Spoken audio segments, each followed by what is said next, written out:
Daddy Kolkol is back at magku-quickly food trip tayo dito sa Somonico na kung saan may branch dito sa SM Pampanga at nag-crave si Daddy Kolkol sa Japanese barbecue.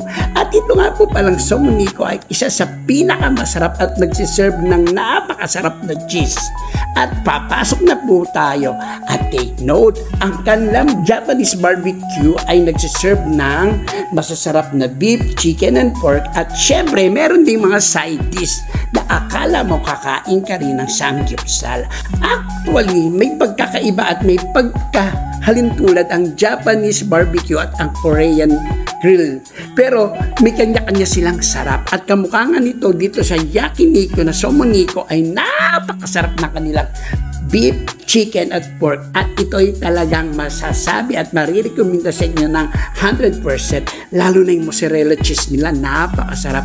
Mai-enjoy mo talaga ang pagkain dito, lalo na kanilang pork na talaga naman napaka-tender at juicy at sabayan mo pa ng beef na talagang good luck sa rayuman ni Daddy Kolkol. At yan na nga po ang sasabihin ko pa, hindi pa patalo ang kanilang pinakamasarap na chicken at sabay mo pa ang masasarap nilang side dish at may papriso pa sila.